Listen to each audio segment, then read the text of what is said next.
My family and friends that's what matters in my life. And and this brought it all together. And it was really, I think, one of the most profound experiences I can expect to have. And certainly I was touched by everybody.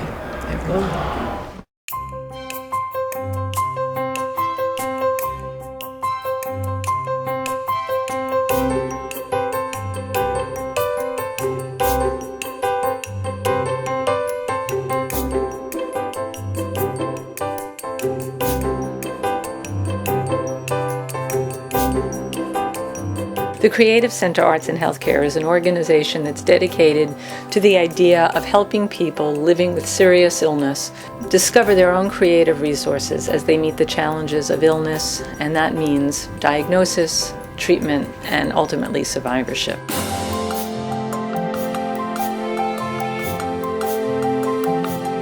When you're diagnosed with cancer or another serious illness, it kind of hits you in the face and you say, whoa, I better think about what it is I wanted to do in my life. And I better do it now because I don't know how long I have. And hopefully and fortunately, most people live well beyond that. And through the Creative Center, they get to discover an attitude that they didn't know they had, a kind of a new way of looking at the world. And that's what art is.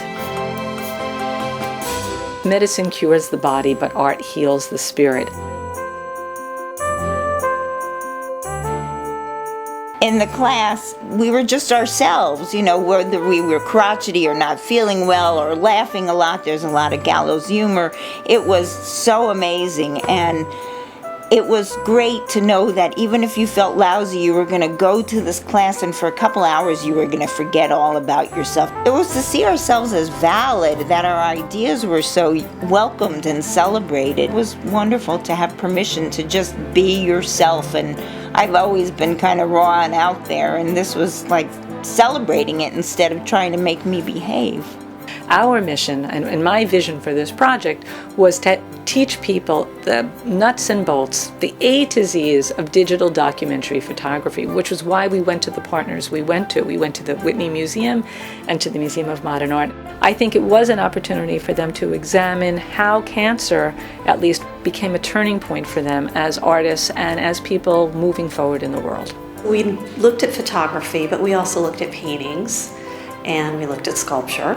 So we looked at cross-media pieces and just sort of talked about them, about what makes these work, how are people communicating their ideas. And my goal was just to facilitate that close, careful looking, and through that be able to construct their own works. We'd all experienced this devastating, ravaging disease, but yet we could all find the way to tap into that and make something creative out of it. That we could use our disfigured bodies to actually say something about who we are and what our experience was. My goal for the class was to teach photography, to teach the students the craft of photography, to have them at the end of the class be able to look at a photograph and really appreciate it.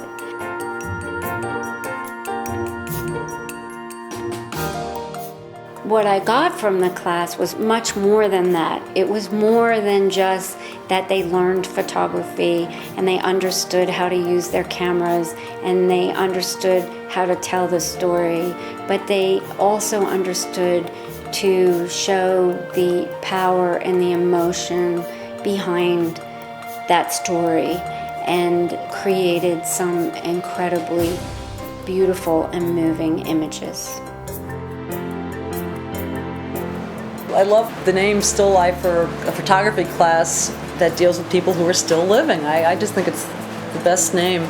I think it totally says it all. The bottom line is we all are still here and we are still alive. People living with illness have always been a silent voice in this country. It's very hard when you're going through the process, especially of treatment, to feel like you have any voice at all. And yet photography is pictures without a voice. It's visual voice. And I think that's what this did. I think if we think of art as another way of communicating, then my idea for success has been met.